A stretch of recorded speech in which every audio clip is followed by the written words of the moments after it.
나는 그의 명령이 영생인 줄 아노라. 함께 읽겠습니다. 그러므로 내가 이르는 것은 내 아버지께서 내게 말씀하신 그대로니라 하시니라. 아멘. 오늘 말씀 이 12장까지가 여러분 앞으로 계속 같이 읽으면서 여러분 발견할 수 있겠습니다만은 12장까지가 이제 이 표적에 관한 부분이 이제 12장으로서 이렇게 끝이 납니다. 그리고 20장 여러분 말씀드린 대로 20장 30절 가면은 이렇게 예수님께서 많은 표적을 행하셨지만은 그 중에서 이 6가지 표적을 기록한 것은 너희로 예수님이 하나님의 아들 그리스도인 것을 믿게 하고 그 이름을 힘입어서 영생을 얻게 하려고 이것을 기록했다라고 하는 말씀, 그 표적이라는 말씀이 나올 때까지 내일 이제 13장부터는 표적에 관한 언급은 없거든요. 그러니까 12장까지 이제 이렇게 이 기적 사건이 예수님이 행하신 기적을 왜 표적이라고 하는가 하는 것은 여러 번 말씀을 드렸습니다. 기적을 통해서 나타내려고 하는 것이 있습니다. 백성들에게 우리에게 가르치시려고 하는 것이 있어서 기적을 행하는 것이거든요. 여러분 이렇게 생각하시면 됩니다. 이런 자연 질서도 그러니까 자연 법칙 이런 것도 다 하나님께서 만드신 것입니다. 그런데 이 기적이라고 하는 것은 이런 자연 법칙을 깨는 거지 않습니까? 그죠? 이 법칙을 뛰어넘는 것이거든요. 그 초월하는 것은 뛰어넘는 이런 행위는, 이런 역사는 바로 이 자연 질서 위에 있는 자연 질서를 만드신 창조주라고 하는 것입니다. 그 창조주라고 하는 것을 이렇게 우리에게 증거하시려고 그것을 이렇게 뭐라고 해야 되죠? 그것을 나타내시려고 일으키시는 그 기적, 그래서 표적이라고 얘기를 합니다. 자연 법칙을 만들어 놓고 수시로 그냥 깨고, 그죠? 물 위에 서면은 이 중력 때문에 모든 무거운 물건이 다 빠집니다. 빠지는데 수시로 안 빠져버리고 그러면 자연 법칙을 만들 필요가 없지 않습니까? 그래서 여러분 기적을 잘 읽어보시면 나와요. 성경은 기적을 얘기하고 우리가 기적을 좁게 하는 것이 아닙니다. 기적을 통해서 예수님이 누구신지를 우리에게 보이시려고. 그래서 예수님이 누구신지를 알면은 그 예수님에게 순종하게 하려고요. 그 예수님 말씀대로 살게 하려고 그분이 이제 하나님의 보내심을 받아 이 땅에 오셨다. 그래서 이 12장까지 표적이 이제 나오는데 표적을 이렇게 보여주신 것은 예수님이 어떤 분인가 하는 것을 이제 1장에는 이제 예수님은 이런 분이시다. 그리고 그렇게 나옵니다. 그리고 이제 예수님께서 그런 분이신 줄 증명하는 것이 2장부터 나오는 여러분 그 가나의 혼인잔치에서 물로 포도주를 만드시고, 그렇죠? 그리고 3장 니고데모를 거쳐서 4장 쭉 이렇게 이제 12장까지 그런 표적을 통해서 예수님이 누구신지, 그리고 그가 만나시는 이런 니고데모든지 사마리아 여인이든지 아니면 가늠하다가 잡혀온 여인이든지 이런 사람들을 만났을 때에 예수님의 정체성, 예수님이 누구신지, 그것은 오늘 말씀 보니까 심판자가 아니라 구원자로서 그들을 구원하시는 그런 사역을 하신 것을 볼 수가 있습니다. 그래서 이제 오늘 이 기적 사건을 통해서, 표적 사건을 통해서 예수님이 어떤 분이신지를 쭉 설명하시는 거의 마지막 부분이거든요. 그래서 이 마지막 부분이에요. 그래서 오늘 말씀도 예수님이 누구신지를 지금 이렇게 이제 어제 그런 예수님이 많은 표적을 통해서 예수님이 하나님의 아들이시요 그리스도인 것을 보여주셨는데도 사람들이 믿지 않습니다. 그럼 믿지 않는 것이 어제 말씀을 보니까 불신이죠. 믿지 않는 것은 계속 불순종하니까, 말씀을 듣지 않으니까 거기에 대한 하나님의 징벌이 바로 불신입니다. 여러분, 불순종의 그 징벌은 그 벌은, 하나님의 벌은 이렇게 불신이, 이것도 벌입니다. 하나님의 형벌이거든요. 계속해서 마음을 완고하게 하고 믿지 않으면은 믿지 않는 그 완고함에 대한 벌이 바로 믿지 못하는 것입니다. 불신, 그런 눈을 감기고 여러분 그 귀를 막고 하는 말씀을 우리가 읽었고요. 그리고 이제 마지막으로 예수님께서 보십시오. 44절 예수께서 외쳐 이르시되, 이제는 예수님께서 당신 자신의 정체성을 지금 이렇게 말씀하시는 것입니다. 나를 믿는 자는 나를 믿는 것이 아니요 나를 보내신 이를 믿는 것이다. 그래서 이제 이 유대인들이 이렇게 예수님을 믿지 못하는 것은 예수님의 출신이 나사렛이라고 보는 대로 믿기 때문입니다. 그렇죠? 나사렛 출신이라고 생각하기 때문에 그래서 이 땅에 속한 자기들과 똑같이 출처가 기원이 사람이라고 생각하니까 예수님을 믿지 않는 것입니다. 이 땅의 출신으로 비교하면 자기들이 훨씬 더 우월하거든요.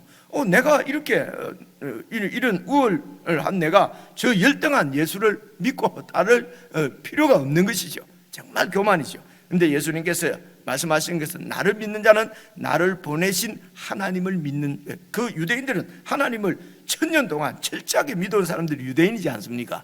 그래서 나를 믿는 자는 바로 나를 보내신 하나님을 믿는 것이다. 그러니까 이것이 유대인들에게는 신성모독인 것입니다. 지가 나사렛 출신 예수가 자꾸 그 하나님하고 동등반열에 논다는 것이죠. 이게 이것을 이제 유대인들은 신성모독으로 보는 것입니다. 그런데 예수님께서는 하나님께서 나를 보내셨다고 하는 증거를 많은 표적을 통해서 보여주시다. 어제 말씀 37절에 있는 말씀대로 말입니다. 이렇게 많은 표적을 그들 앞에서 행하셨으나 그를 믿지 않았다는 것입니다. 그리고 예수님은 하나님이십니다. 하나님의 아들이십니다. 하나님의 아들이시라는 말은 하나님이시라는 것이죠. 그래서 45절 나를 보는 자는 나를 보내신 이를 보는 것이다.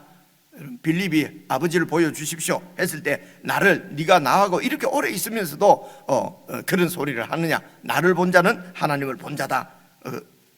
이거는 그 뒤에 나오는데 14장에 나오는군요. 예. 그래서 나를 보는 자는 나를 보내신 하나님을 보는 것이다. 46절 그런데 이 하나님의 아들이 이 세상에 오신 것은 나는 빛으로 세상에 왔나니 물은 나를 믿는 자로 어두움에 거하지 않게 하려 함이로라. 그래서 내 자신이 어두움에 있는 것을 인식하는 사람은 어두운 가운데서 빠져나옵니다. 빛을 보고 빛을 따릅니다. 그죠? 그런데 내가 지금 내 현실을 어둠인 줄 인식하지 못하는 자들은 그 어둠에서 빠져나와야 될 리가 없지요. 그래서 잘 보십시오. 그 당시 종교 지도자들은 그들은 아주 그 진리의 밝은 그런 빛 가운데 있다고 생각한 사람들이지요. 본인들은 빛 가운데 있다고 생각하는데 하는 짓은 어둠에 속했단 말입니다. 그 무지한 자를 죽이려고 하고 자신들의 기득권을 지키기 위해서 눈에 가시 같은 예수를 정적을 제거하려고 하고 그래서 음모를 꾸미고 이거는 어둠에 속한 어둠의 영역에 속해 있으면서도 그들은 빛의 아주 진리의 빛 가운데 있다고 생각을 한 것입니다. 무엇을 통해서 그들은 그렇게 믿습니까? 자기들의 인간적인 조건 때문에 그러죠. 제사장 가문에서 태어나서 제사장이고 그런데 또 우월한 그런 정치적인 수완을 발휘해서 로마로부터 제사장 직분을 따내고 그렇죠? 그렇게 해서 그들의 그런 신분, 그들의 그 조건, 외형적인 이런 것을 보고 자신들은 빛 가운데 있다고 믿는 것이. 그래서 자신이 어두움에 있다고 하는 것을 인식하지 못하면 알지 못하면 빛으로 오지 않습니다. 빛으로 오신 예수님을 영접하지 않는다는 말입니다. 그런데 말입니다. 내가 빛 가운데 있지 않고 어두움 속에 있다는 것을 어떻게 알 수가 있습니까? 그것은 예수님의 말씀을 통해서 알 수가 있는 것입니다. 우리가 다 어둠에 있는 줄, 어두움 가운데 있은 줄 저와 여러분 사실은 모르고 지냈었죠. 그죠?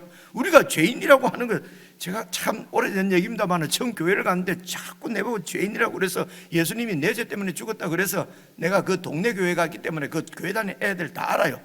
그리고 그 선생도 알고 그 성경 가르치는 그때는 이제 집사님이 가르치고 이런 것 같은데 그래서 내가 이 동네 사람인데 내가 너희들이 얼마나 못된 놈이고 죄인인 줄 내가 다 아는데 예수가 죽어도 너를 위해서 죽지 나를 위해서 죽겠냐? 나는 참 착했거든요. 그래 안 보입니까? 그 교회 가서 제일 어려운 게 자꾸 죄인이라 그러는 거예요. 그죠? 참 지나고 예수님을 만나고 그분 말씀을 들으니까 부끄러웠어. 이렇게 가만히 말씀 앞에 자신을 비추고 생각해 보면은 부끄러워서 앞에 설 수도 없지요. 자신도 없습니다. 정말 어둠에 있는 것을 주님 말씀을 배우고 그 말씀을 듣고 나서 내가 어둠 가운데 있구나. 그죠? 그런데 이 종교 지도자들, 유대 지도자들은 그 예수님의 말씀을 받지 않습니다. 왜냐하면 그들이 말씀의 전문가거든요. 그죠? 그들이 하나님으로부터 말씀을 받아서 모세로부터 말씀을 받아 하나님으로부터 말씀을 받은 모세의 직계 제자로서 말씀을 갖고 있다고 생각하니까 예수님의 말씀을 받지 않는 것입니다.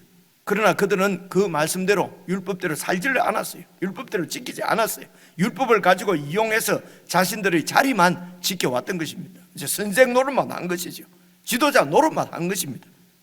그래서 이것을 여러분 그 예레미야서나 에스겔서 보면은 그 거짓 목자, 양들이 껍데기까지 벗겨 먹고 고기는 삶아 먹고 그렇게 해서 하나님께서 그 말씀으로 잘 양육하도록 맡기신 하나님의 백성들, 하나님의 양들을, 그 양들을 성비라고 칠하고 세운 목자인데 목자가 그 일은 하지 않고 도리어 양을 가죽을 벗기고 고기를 삶아 먹는 그런 목자 노릇을 하는 것, 그것은 바로 어둠의 영역에 있는데도 그들의 어떤 지도자의 위치나 그리고 그런 그 맡은 직분이나 이런 것을 통해서 그냥 이 자신들이 전문가인 줄 알고 예수님의 말씀을 듣지 않으니까 어두운 가운데 있는 줄도 모르고 여전히 그들은 빛 가운데 있기 때문에 빛을 받을 필요도 없고 영접할 필요가 없단 말입니다.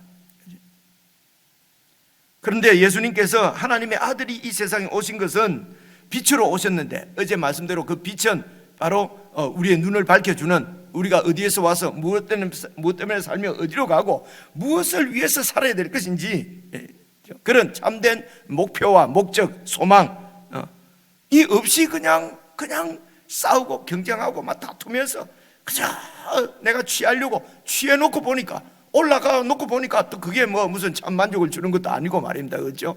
그러니까 허전하고 공허하고 여러분 아주 이렇게 너무 힘들어서 자살하거나 하는 경우는 잘 없다고 그래요. 높은 데 올라가서 더 이상 올라갈 데가 없어서 공허해서 죽는 사람들이 많답니다. 그래서 아주 유명한 이런 한국의 유명한 대학이나 이런 데 가면 자살 사건들이 그렇게 있다고 그래요. 하루하루 살기가 버거워서 열심히 사는 사람들은 죽을 시간도 없고 죽을 엄두도 잘 못 내잖아요. 무슨 말을 하다가 옆으로 빠져버렸죠. 그래서 이게 이렇게 어두운 가운데 있단 말입니다. 그렇죠? 무엇을 위해서 그렇게 열심히 살아야 되는지 향방을 모르고 그냥 경주하고 있는 그런 경주자와 같이 그런 어두운 가운데 있는 이 세상 가운데 하나님의 아들이 오신 것은 빛으로 오신 것입니다. 그 하나님의 영원한 뜻, 어제 말씀드린 대로 하나님의 영원한 뜻은 우리 인간들을 다 하나님의 가족으로 받아들이려고 하는 것입니다. 가족으로, 이것이 바로 구원이거든요. 이게 영생이거든요. 이런 하나님의 영원한 뜻, 그것이 진리입니다. 그 진리를 세상 가운데 우리 가운데 가르쳐 주시기 위해서 오신 분입니다. 그래서 그분의 진리, 그분의 말씀, 그분의 가르침이 바로 이 어두움 가운데서 탈출할 수 있는, 해방될 수 있는, 무엇을 위해서 어떻게 내 존재가 어디서 왔으며 어떻게 살아야 되는지 밝히 볼 수 있는 진리의 빛이 되신다는 것입니다. 그래서 47절 보십시오. 사람이 내 말을 듣고 지키지 아니할지라도 내가 그를 심판하지 아니하노라. 내 말을 듣고 지키지 아니하더라도, 내 말을 듣고 지키지 않는다는 말은 46절에 나를 믿는다는 말씀하고 듣고 지키지 않는다 하고 이게 같은 말이에요. 같은 의미로 쓰였잖아요. 나를 믿는 자는 어둠에 거하지 않는데, 그런데도 내 말을 나를 믿지 않더라도 내가 그를 심판하지 않는다. 사람들이 내 말을 나를 믿지 않더라도, 그래 믿지 않더라도 거기에 있을 단어가, 그 말이 있을 자리에 내 말을 듣고 지키지 아니할지라도 이렇게 돼 있지 않습니까? 그죠? 그래서 예수님을 믿는다는 것은 내 믿습니다 입으로만 이렇게 하는 것이 아니고, 믿는다는 것은 예수님의 말씀을 듣고 지키는 것입니다. 그분의 말씀을 듣고 지키는 것은 그분을 믿기 때문에 그래요. 그죠? 그분을 믿는다고 하면서도 그분 말씀을 신뢰하지 못하고 듣지 않고 지키지 않으면 그분을 참으로 믿는 것이 아니겠지요. 이런 데서 믿음이 무엇인지 잘 볼 수가 있습니다. 나를 믿는 자로 어두움에 거하지 않도록 내가 왔는데, 그래 나를 믿지 않더라도 내가 그를 심판하지 않는다. 내 말을 듣고 지키지 않아도 나는 그를 심판하지 않는다. 왜냐하면 내가 온 것은 세상을 심판하러 온 것이 아니고 세상을 구원하려 함이로라. 이런 말씀에서도 이제 우리가 참 주님의 뒤를 따라서 산다는 것이 어떤 것인지 교훈을 잘 받으면 좋겠습니다. 그래서 어떻게 하든지 우리는 사람을 살리고 구원하는 예수님, 그 하나님의 일도 죽은 사람을 살리는 것이고, 11장에서 얘기했잖아요. 그래서 예수님의 일도 죽은 자들을 살리는 것이고, 죽은 자가 무엇입니까? 이게 믿지 않는 자들이죠. 말씀대로 살지 않는 자들이죠. 어둠에 있는 자들이죠.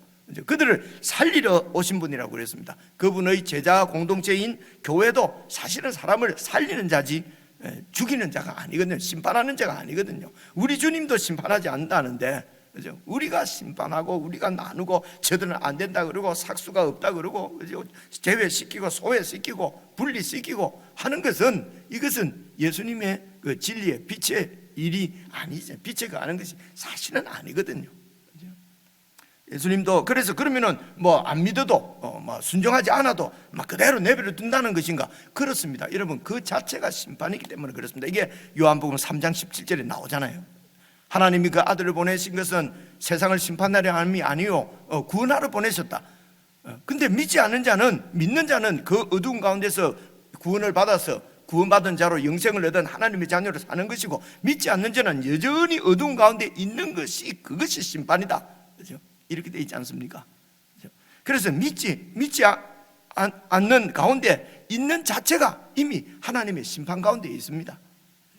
그래서 믿지 않는 가운데 있으면은 더 믿을 수도 없고, 그래서 결국은 어둠이 심판받을 때, 마지막 날 하나님이 어둠을 심판하실 때 그 어둠과 함께 멸망당하는 것입니다. 그래서 믿지 않는 자체가 사실은 심판 가운데 있는 것이에요. 그래서 그들을 우리가 막 심판하려고 하는 것이 아니라, 그 가운데서 그들을 구원하려고 하는 것이 예수님의 사역이시고 하나님의 뜻이고, 오늘 예수님의 제자 공동체인 교회가 해야 될 일이지요. 그 훈련을 교회 안에서도 하셔야 됩니다. 그죠? 눈에 뭐 거슬리고 어긋나고 마음에 안 들고 뭐 하면은 가서 심판을 하고, 그죠? 이렇게 판단을 하고, 그리고 이렇게 소외를 시키고 하는 것은 마귀 짓입니다. 그게 어둠의 영역에 속한 어둠의 짓이거든요. 그죠? 다가 단지 구원하러 오신 예수님을 따라서 구원하도, 그 어떻게 구원해야 되느냐? 예수님 보십시오. 그냥 기다리시는 것이죠. 그죠? 말씀을 증거하고. 안 믿는 걸 어떻게 하겠어요? 안 믿는 걸. 그죠? 그래서 그들이 나를 죽이면 그냥 죽는 것입니다. 그들이 나를 나쁘게 말하고, 그들이 나를 뭐 이렇게 회방하고, 그죠? 공격하고, 그럼 예수님도 괴로워하시지 않습니까? 예수님 안에서 함께 괴로워하고. 그래서 48절을 보시면요, 나를 저버리고, 나를 버리고, 나를 믿지 않고 나를 저버리고 내 말을 받지 아니하는 자를 심판할 일은 따로 있는데, 곧 내가 한 그 말이 마지막 날에 그를 심판하리라. 예수님께서 하신 말씀이 바로, 예수님은 하나님이 보내신 하나님의 계시, 하나님이 보이지 않는 하나님이 당신을 대리자로, 당신을 보여내는, 그러니까 계시의 하나님의 계시의 말씀이, 계시자가 바로 예수님이시거든요. 그래서 그 예수님이 하시는 말씀은 하나님의 말씀입니다. 천지를 창조하신 하나님의 말씀, 진리이십니다. 그 진리가 기준이 되는 것입니다. 기준이 되어서 그 진리로 그 하나님의 뜻, 하나님의 말씀이 세상을 심판하는 것입니다. 그래서 내가 한 그 말이, 말은 예수님 말씀이 바로 하나님의 말씀이기 때문에 그렇습니다.